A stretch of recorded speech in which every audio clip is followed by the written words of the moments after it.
بسم اللہ الرحمن الرحیم۔ آج ہم اردو کی چوتھی کتاب کے صفحہ نمبر 21 پر موجود اپنے تیسرے سبق حضرت ابوبکر صدیق رضی اللہ تعالیٰ عنہ کی پڑھائی کو آگے جاری کریں گے۔ یہ ہم نے آخری جو جملہ پڑھا تھا یہ تھا کہ کہیں رسول اللہ صلی اللہ علیہ وآلہ وسلم کی آنکھ نہ کھل جائے۔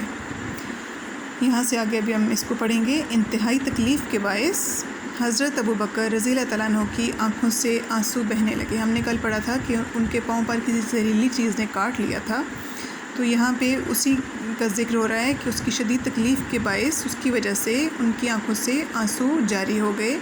چند آنسو رسول اللہ صلی اللہ علیہ وآلہ وسلم کے چہرے مبارک پر گرے، جس سے آپ صلی اللہ علیہ وآلہ وسلم کی آنکھ کھل گئی۔ وجہ معلوم ہوئی تو آپ صلی اللہ علیہ وآلہ وسلم نے اپنا لعاب مبارک حضرت ابوبکر رضی اللہ تعالیٰ عنہ کے پاؤں پر رگڑ دیا۔ لعاب یعنی نبی پاک صلی اللہ علیہ وسلم کے منہ کا پانی۔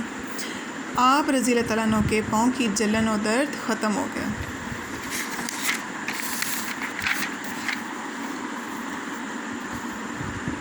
مشرکین مکہ نے آپ صلی اللہ علیہ وآلہ وسلم کو ڈھونڈنے کے لیے عرب کے مشہور کھوجی کی خدمات حاصل کر رکھی تھیں۔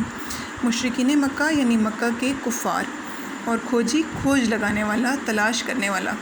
مشرکین اس کھوجی کے ہمراہ یعنی اس کے ساتھ آپ صلی اللہ علیہ وآلہ وسلم کو ڈھونڈتے ڈھونڈتے غار ثور کے دہانے تک پہنچ گئے۔ دہانہ اس کا منہ یعنی غار کے بالکل سامنے پہنچ گئے۔ یہاں پہنچ کر کھوجی نے کہا کہ پاؤں کے نشان اس سے آگے نہیں جاتے۔ اس وقت مشرکین مکہ اور رسول اللہ صلی اللہ علیہ وآلہ وسلم کے درمیان 40 گز سے زیادہ کا فاصلہ نہ تھا۔ اس موقع پر حضرت ابوبکر رضی اللہ تعالیٰ عنہ گھبرا گئے کہ کہیں مشرکین رسول اللہ صلی اللہ علیہ وآلہ وسلم کو نقصان نہ پہنچا دیں۔ اس پر رسول پاک صلی اللہ علیہ وآلہ وسلم نے حضرت ابوبکر صدیق رضی اللہ تعالیٰ عنہ کو تسلی دی اور فرمایا، اے ابوبکر رضی اللہ تعالیٰ عنہ، غم نہ کرو، بے شک اللہ ہمارے ساتھ ہے۔ مشرکین مکہ میں سے ایک نے کہا، ہمیں غار کے اندر جا کر دیکھنا چاہیے۔ اس پر ایک شخص آگے بڑھا ہی تھا کہ رک گیا۔